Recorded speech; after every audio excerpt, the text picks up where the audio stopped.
It was supposed to be a simple dinner at my son's house. But as I smoothed out my dress, my phone buzzed. I glanced at the screen and my heart stopped. It was a message from my lawyer. Call me immediately. I dialed Alan's number, my fingers trembling as I pressed the call button. I had never heard him use words like that.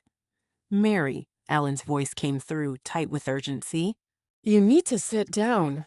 I felt a cold shiver run down my spine. What is it, Alan? What's going on? I tried to steady my voice, but it cracked. Mary, it's about Lena. She isn't who she says she is. The room suddenly felt too small. I took a seat on the edge of my bed, the navy dress I had just put on falling in a heap around me. I couldn't breathe for a moment. She's a pediatric nurse, Alan. I know her story. She lost her parents. She told me herself.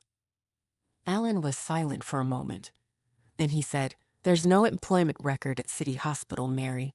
There's no evidence that she worked there. The identity she married Evan under won't hold. My investigator has found things that suggest a pattern. I felt the blood drain from my face. Pattern. That was the word that broke me. Patterns come with repetitions, with victims. Patterns don't love your son. What do I do? I whispered, feeling hopeless. Go to Evans. Don't warn them, Mary. I'll keep digging. The call ended, and I was left staring at the empty room, my heart racing. What pattern? What was I supposed to do with that? I had no choice. I grabbed my purse, the dress now hanging loosely on me, and walked out of my small apartment. I had sold my house, the house I'd lived in for 37 years, to help pay for their wedding. And now, here I was, standing on the edge of something I wasn't sure I was ready to face. I drove to Evan's house, my mind spiraling with the words Alan had said. My hands clenched the steering wheel, and my thoughts bounced between panic and disbelief. I tried to calm myself, to convince myself that it was just a mistake. But deep down, I knew this wasn't just a mistake. My son, my baby, the one I'd raised. Could it really be true? Could this woman be lying to him? The drive felt like it took forever, even though it was only 30 minutes. Each mile I drove, I felt like I was moving closer to something I wasn't sure I wanted to know.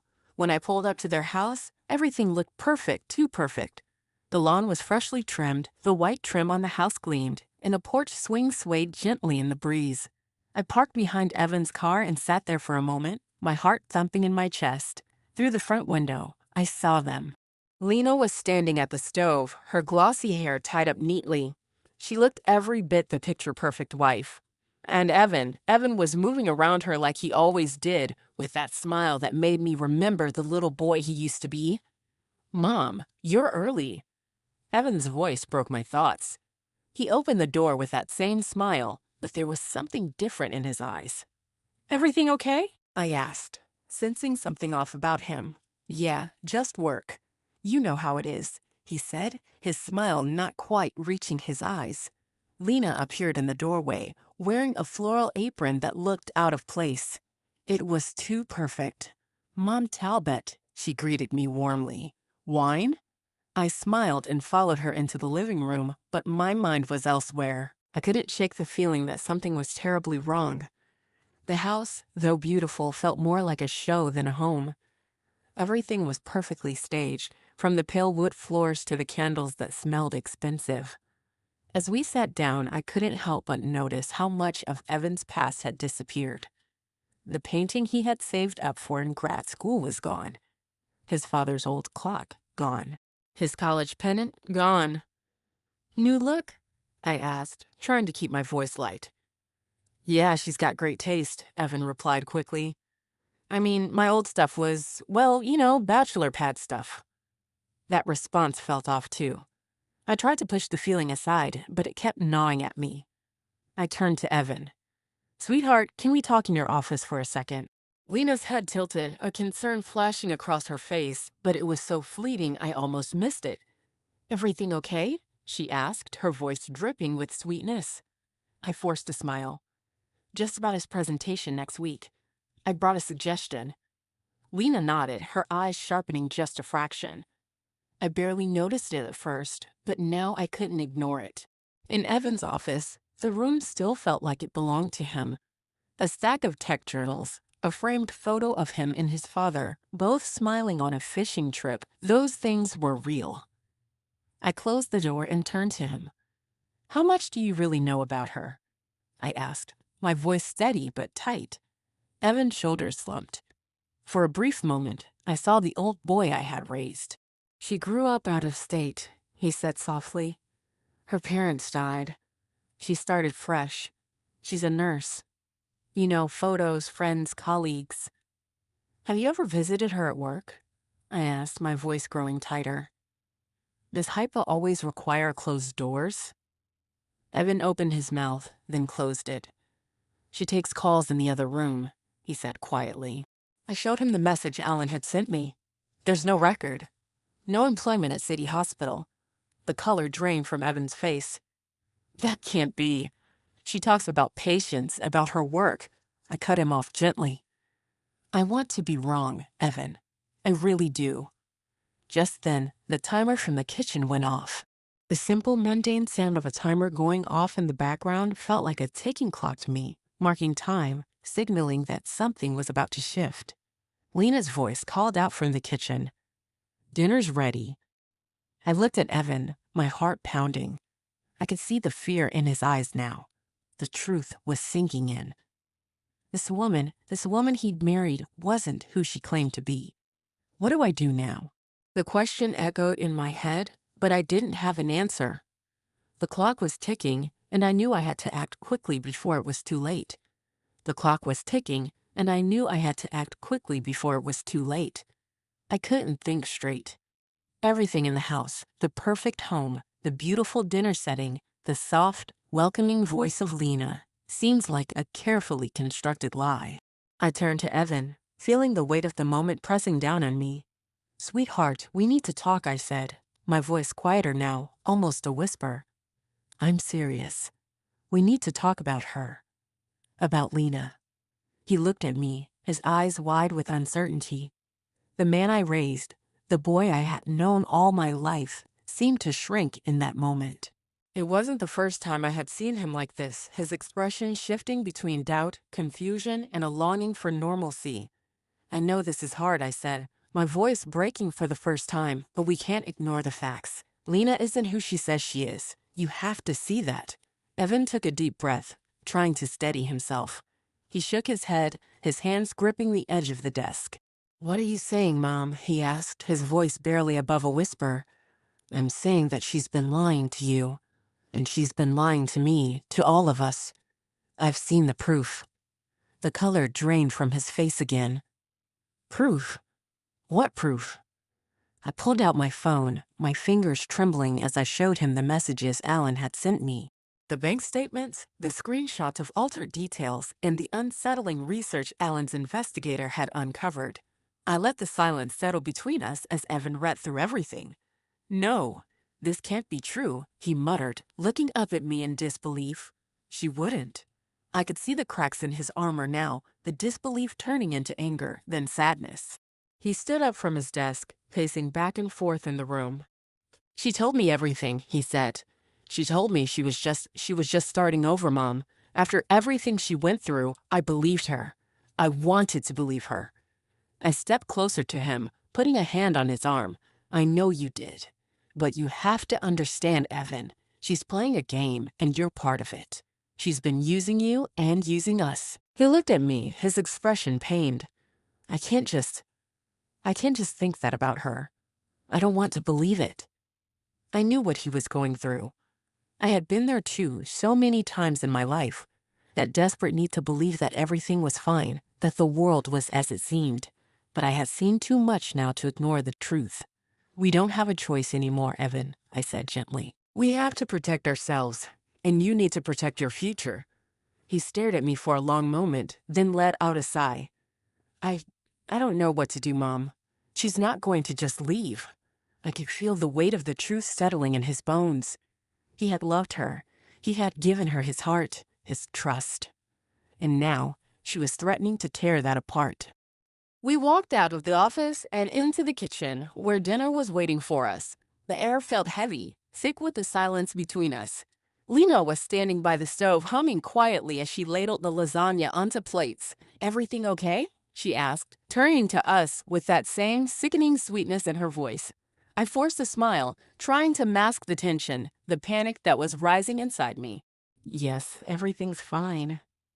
Evan gave her a weak smile. "Yeah, just a little too much work on my plate lately." She smiled back, not sensing the undercurrent of tension that had taken over the room.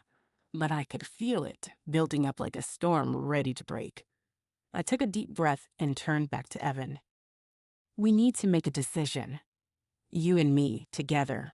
This isn't just about Lena anymore. It's about you, your life, and your future." Evan nodded, his hand shaking slightly. "What do we do?"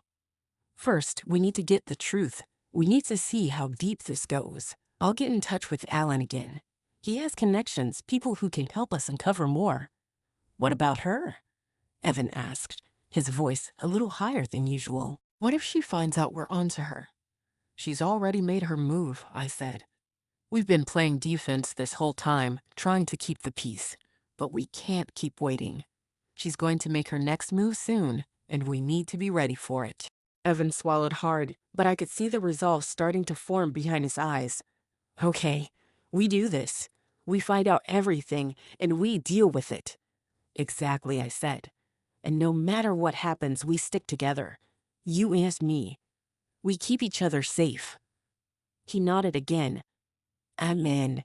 Whatever it takes." We sat down to eat, but neither of us really tasted the food. The lasagna, though delicious, felt like cardboard in my mouth. Lena chattered away about some recent event she had attended, but I couldn't hear her words anymore. My mind was racing with plans, with everything I needed to do to protect my son, to uncover the lies.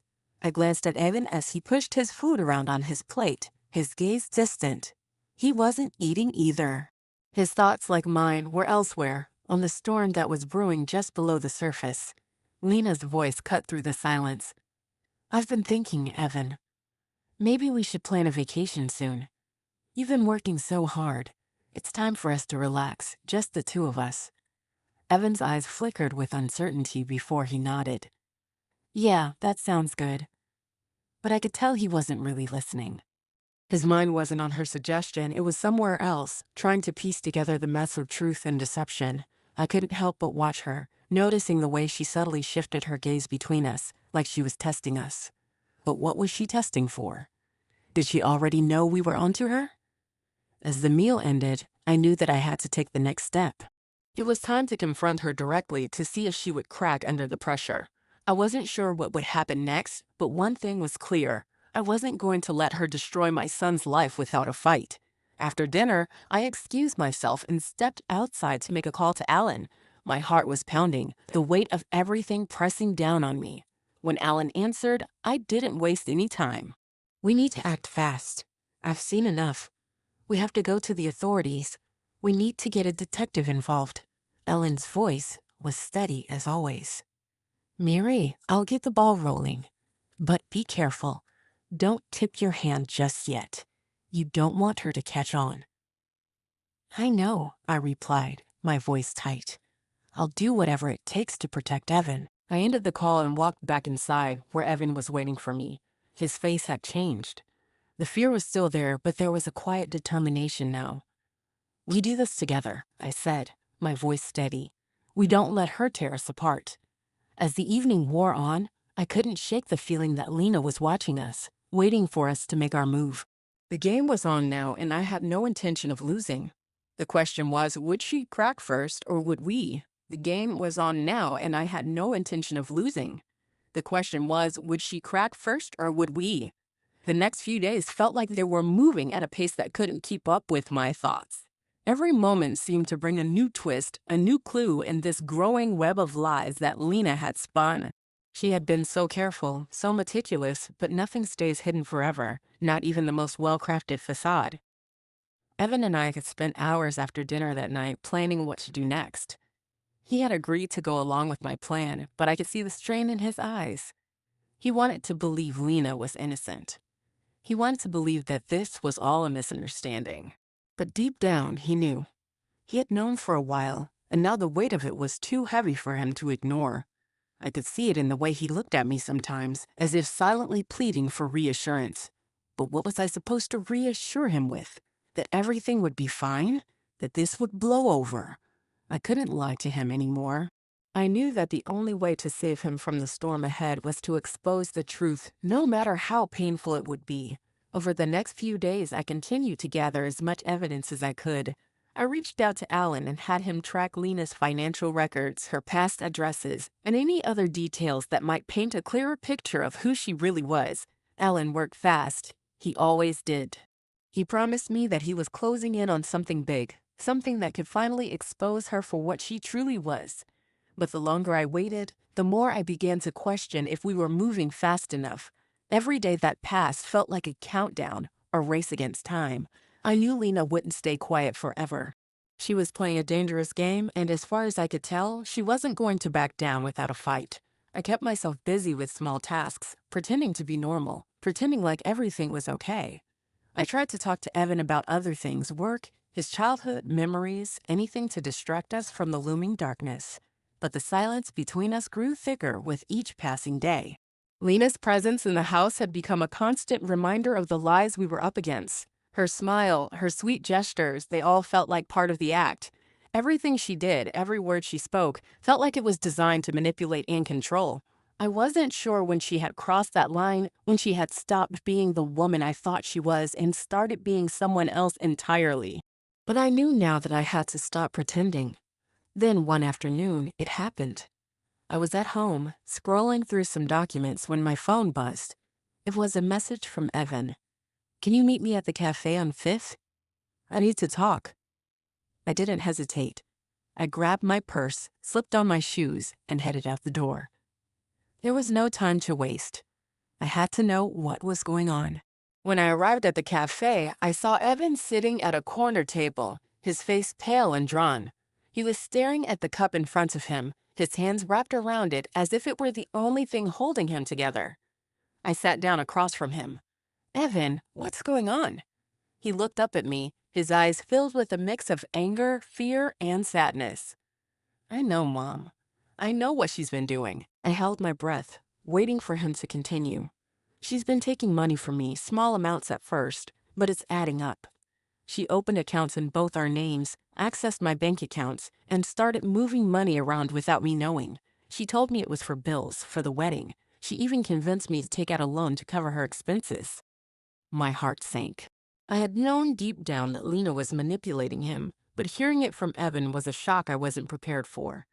"I didn't want to believe it," Evan continued, his voice shaking. "I thought I was just being paranoid, but I found the receipts. I found the transactions. She's been using me." I reached across the table, placing my hand on his. "You didn't know, Evan. You couldn't have. But now we know the truth." He wiped his eyes with the back of his hand, clearly struggling to keep himself together. "What do we do now, Mom?" "We act, Evan. We gather everything we can and we go to the authorities." He nodded, though I could tell he wasn't entirely convinced. I could see the doubt still in his eyes. But there was something else there now, a growing resolve. He was starting to accept the truth, no matter how hard it was to swallow. The next morning, I received an unexpected call from Alan. "Mary, I need you to come to my office. Now." His voice was urgent, and I could tell something had happened.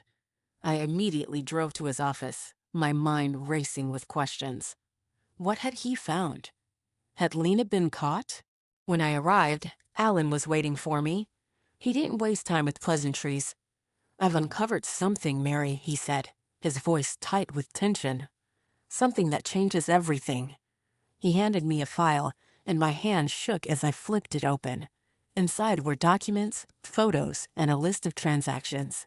It was all there, proof of Lena's deceit. But that wasn't what took my breath away. What I saw next made my heart stop. Lena wasn't just using Evan. She was involved in something far bigger, a network of fraudulent activities, scams, and identity theft. She had a history of conning wealthy men, getting them to marry her, and then draining their bank accounts.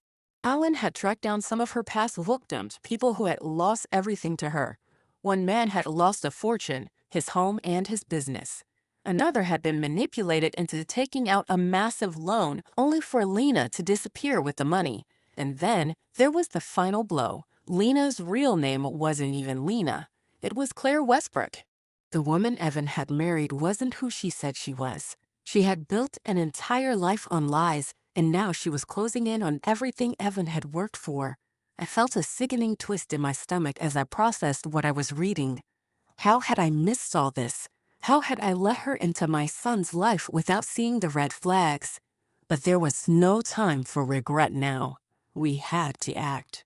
That night, I called Evan and told him everything Alan had found. We agreed that the next step was to confront Lena, to get her to admit to her crimes. But this time, we would do it differently. This time, we wouldn't let her control the narrative. We spent the next few days preparing, gathering everything we had learned, and contacting the authorities. Alan was working behind the scenes to make sure that everything was airtight, that we had all the evidence we needed to bring her down. But the more I thought about it, the more I realized something. Lena wasn't just after money. She was after power. She had manipulated Evan into trusting her, into loving her. And now she was going to use that trust to destroy everything he had. The day we decided to confront her, I felt a cold chill settle over me. I knew that once we did this, there was no going back. But it had to be done. We waited until evening when Lena would be home. I knew that she wouldn't expect us to come for her so soon, but I also knew that if we didn't act now, she would slip away, leaving us with nothing but lies and broken trust. As I stood outside Evan's door, I could feel the weight of everything hanging over me. This wasn't just about money. It was about saving my son. It was about stopping Lena before she could destroy him any further. I knocked, and when she opened the door, I could see the fear flash across her face for the briefest moment. It was time to end the lie. "Mary," she said softly, almost pleading, "what do you want from me?" I stepped forward, my heart pounding in my chest. "The truth, Lena. That's all I want." "Mary," she said softly, almost pleading, "what do you want from me?" I stood there, staring at her, the woman who had been playing a dangerous game with my son's life. She looked so different now, no longer the sweet, innocent woman I had welcomed into my family, but a stranger, a liar who had worked her way into every crevice of Evan's trust. I stepped forward slowly, my eyes never leaving hers. "The truth, Lena. That's all I want." She stiffened at the mention of her real name, the one I'd learned from the evidence. She had been using the name Claire Westbrook for years, weaving an elaborate web of deceit. Now, I could see the cracks in her facade. She wasn't as confident as she had been before. There was fear in her eyes, a fear that she had been caught. Evan stood behind me, his jaw clenched. I could feel the anger radiating off him, mixed with the heartbreak. He wanted answers. He needed them. And he needed to hear the truth, no matter how painful it was. "Lena, or should I say Claire," I continued, my voice steady, "we know everything. We know about the lies, the fake identity, and the money you've been stealing from Evan. This game you've been playing with him, it ends tonight." She just stood there, her eyes flickering between me and Evan. The silence stretched on, heavy and suffocating. Then she took a deep breath and stepped back, trying to gather herself. I never wanted it to be like this," she finally said, her voice trembling. "I didn't mean to hurt anyone. I was trying to survive." I shook my head, my patience thinning. "Survive? By using people? By lying to the person who trusted you the most? How long did you think you could get away with this, Claire?" She winced at the use of her real name, and I could see the walls starting to crumble around her. "I didn't have a choice," she snapped, her eyes narrowing with frustration. "You don't know what it's like, always being the victim, always being pushed around. I needed something for myself, something that was mine." "At what cost?" Evan finally spoke, his voice hoarse. "At the cost of my life? At the cost of my trust? You took everything from me, and you used me to do it. You took money, control, and now you want me to feel sorry for you?" Her expression faltered, but she quickly masked it with a defensive look. You think I wanted this? You think I wanted to destroy everything we had? I never meant for it to go this far. I stepped closer to her, my voice cold and sharp. You didn't mean for it to go this far. You've been playing this game for years, Claire. Using men, using families, using people to get what you want. And now it's over. She backed away, almost stumbling, but then regained her composure. I don't know what you want from me. What else can I say? I'm sorry. I didn't mean for it to happen like this. I'm just trying to survive in a world that doesn't care about people like me. I could see the cracks deepening in her story. She wasn't sorry for what she'd done. She was sorry because she had been caught.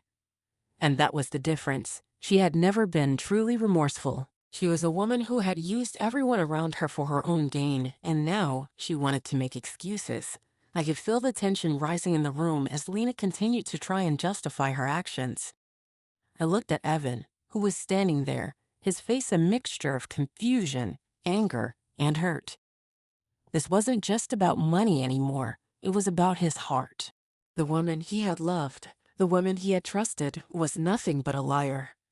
Lena, I said quietly, my voice a calm before the storm, this isn't just about the money. You've manipulated Evan, and you've destroyed everything he thought he had. But it's not too late. You can still make this right. You can turn yourself in and face the consequences. She shook her head, a small laugh escaping her lips. You think I'm going to just turn myself in? Do you think I'm stupid? Do you think I'm going to let you take everything from me? I'm not going to just give up. I took a step forward, my eyes narrowing. You don't have a choice anymore. You've been caught. And now you're going to pay the price for everything you've done. Her eyes flickered with panic for a brief moment, but she quickly masked it. You can't do this. I'll fight you every step of the way. You won't win. You already lost, I said coldly. This ends now. I knew we had to act quickly. Every moment that passed brought more risk, more potential for her to escape or make a deal. I grabbed my phone and dialed Alan's number, my hands steady even though my heart was racing. Alan, it's time. We need to move. I'm on it, he replied immediately. The authorities are on standby. I'll have a team at your location in 10 minutes. Hold her there. Thank you, I said, hanging up the phone. I turned back to Lena, who was standing there, her eyes darting between Evan and me, as if calculating her next move. She was cornered, but I knew she wasn't going to give up without a fight. You can't stop me, she spat. You think the police are going to do anything? I'll get out of this. I always do. I stepped closer to her, my voice low and dangerous. You won't get away this time, Claire. You've crossed the line and you're not getting out of it. You're not as clever as you think you are. Just as the tension reached its peak, I heard the sound of footsteps outside. There was no turning back now. The front door opened and a man in uniform stepped inside, followed by a woman who walked with the calm confidence of someone who had seen it all. Mary Talbot? The officer asked. Yes, I replied, my voice steady. She's the one. The officer nodded, turning to Claire. Ma'am, you're under arrest for fraud, identity theft, and several counts of financial manipulation. We have a warrant for your arrest, and you'll be taken into custody immediately. Claire's face went white. No, this isn't happening, she muttered, but she didn't fight them. The officer handcuffed her, and the woman who had been with him began reading her rights aloud. I watched as Claire was led out of the house, her head down, her steps slow. She had been defeated, her lies exposed for the world to see. She had thought she could outsmart us, but in the end, it was the truth that won. Once the officers left with Claire, I felt a strange sense of relief wash over me. It wasn't over, not yet. There would still be paperwork, court appearances, and restitution to deal with. But the worst of it was behind us. Claire was gone, and we could finally begin to heal. Evan stood beside me, his hand resting on my shoulder. I don't know what to say, Mom. I don't know how to thank you. I smiled, feeling the weight of everything we had just gone through. You don't have to thank me, Evan. I'm your mother. I'll always be here to protect you. We stood there together, watching as the last of the light faded from the sky. The house felt different now, emptier, but in a way, it felt more like home. I looked at Evan. We're going to be okay, you know that, right? He nodded slowly, a small smile tugging at the corner of his lips. Yeah, we will. We've been through hell, but we've come out stronger. I took a deep breath, the air finally feeling a little lighter. And from now on, we keep our boundaries. No more lies, no more secrets. But even as I stood there with Evan, knowing that we had beaten the odds, I couldn't shake the feeling that the battle wasn't over. There would be more to face, more challenges, more obstacles. And if I wasn't careful, I might let my guard down and let someone else in. And next time, it wouldn't be so easy to get out. But even as I stood there with Evan, knowing that we had beaten the odds, I couldn't shake the feeling that the battle wasn't over. There would be more to face, more challenges, more obstacles. And if I wasn't careful, I might let my guard down and let someone else in. And next time, it wouldn't be so easy to get out. The house was quiet, but it wasn't the peaceful quiet I had imagined. It felt heavy, like the silence between two people who had just shared the deepest, most painful truth. The police had left, the paperwork was done for the moment, and Claire, Lena, was gone, arrested for the crimes she had committed. But the relief I thought I'd feel wasn't as clear-cut as I had hoped. Evan stood next to me, his hand on my shoulder, his expression a mixture of exhaustion and relief. We'd won, but in the process, we'd lost so much. The trust he had placed in Lena and the life they had built together was shattered. I could see it in his eyes, the emptiness left behind. The woman he had married had been a lie, and with that lie came the destruction of everything he thought he knew. I didn't know what to say. The words felt small and inadequate. How could I comfort him when we both knew nothing would ever be the same? We're safe now, I finally said, my voice hoarse. And we'll rebuild. Together. He didn't answer right away. Instead, he stared at the empty space where Claire had stood just hours ago. Then he slowly nodded, as if testing the weight of my words. Yeah, we will. And just like that, we're at the end of a journey filled with lies, betrayal, and a fight for trust. Mary and Evan have been through so much, but through it all, they've found strength in each other and have begun to rebuild what was broken. The truth has finally come to light, and justice has been served. But as we've seen, the road to healing is never easy, and the scars left behind will take time to fade. If you're going through something similar or just need to hear a story of resilience, remember, no matter how dark it seems, there's always light at the end of the tunnel. You just have to keep moving forward. Thank you for watching. If this story resonated with you, make sure to hit that like button. Your support means the world to me. And don't forget to subscribe for more stories just like this one. If you have thoughts or stories to share, feel free to drop a comment below. I'd love to hear from you. And remember, sometimes one word is enough to let me know you were here. Stay strong, stay true, and I'll see you in the next video. The next few days were a blur. Evan and I spent a lot of time talking, trying to process everything that had happened. It was like reliving a nightmare over and over again, only each time we spoke, the pain of betrayal hit harder. We spent hours on the phone with lawyers, going through the motions of handling the legal aftermath. Claire's arrest was just the beginning. We had to track down the stolen money, close accounts that she had opened in both their names, and secure everything she had tampered with. But every step felt like a new wound, reopening old wounds that hadn't had the chance to heal yet. Viv and Evan started going through their old documents, wedding photos, honeymoon tickets, bank statements, and it was almost like he was trying to piece together the life they had planned. But every page, every picture, felt like a lie now. It was as if the life they had built together had been a mirage, and now it was gone. And even as he worked, his hands trembling, his face pale, I couldn't help but wonder, was I too late? Was there anything I could have done to prevent this? One evening, after we had wrapped up another round of paperwork and phone calls, Evan and I sat together in the living room. The room that had once felt like home now felt like a strange place. The weight of the silence between us was almost suffocating, but I knew this was part of the healing process. We needed to face everything, not just the aftermath of Claire's actions, but the toll it had taken on us. Evan broke the silence. I don't even know where to start, Mom. His voice was tired, his eyes clouded with exhaustion. I thought I had everything figured out. I thought she was the one. I placed a hand on his arm, squeezing gently. You did what you thought was best, Evan. None of this is your fault. But it is, he said, shaking his head. I should have seen it. I should have known. I let her get too close, too fast. I didn't see the red flags. Red flags are easy to ignore when you're in love, I said softly. I've been there. We all have. He nodded, his eyes welling with tears. I feel like I lost everything, Mom. All the trust I had, the life I thought I was building, it's all gone. I took a deep breath, feeling the weight of his words. It's not gone, Evan. It's just changed. You'll rebuild. We will rebuild. And this time, you'll know who you can trust. He looked at me, a faint smile tugging at the corner of his lips. I'm so lucky to have you, Mom. I smiled back, feeling a lump form in my throat. And I'm lucky to have you, too. Over the next few weeks, life began to slowly return to some semblance of normal. We weren't out of the woods yet. There were still legal battles ahead, restitution payments to be made, and a whole lot of paperwork to deal with.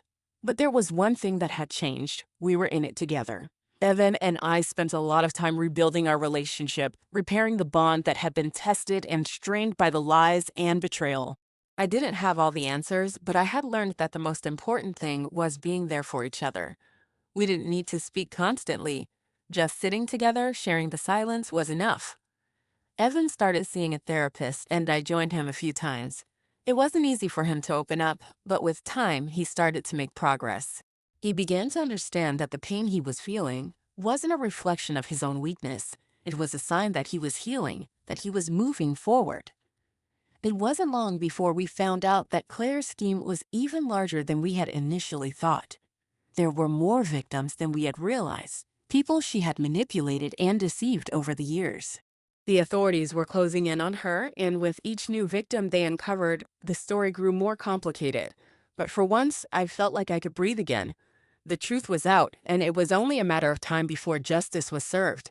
As for Evan, he started to look toward the future. He knew that he had lost something precious, but he also knew that he had gained something stronger. He had gained the ability to trust himself again. The day of Claire's sentencing finally arrived, and while we both knew what was coming, it didn't make it any easier. We sat in the courtroom, the atmosphere thick with anticipation, as the judge read the verdict. The charges were severe, but Claire had already been caught in the web of her own lies. There was no escaping the consequences of her actions. When the judge announced her sentence, prison time, restitution to be paid to the victims, and a permanent criminal record, it was over. The chapter of our lives that had been marked by Claire's deceit had finally come to a close. Evan and I left the courthouse quietly, our footsteps echoing in the empty hallway. The world outside felt different, lighter somehow. We didn't have to look over our shoulders anymore. The storm had passed.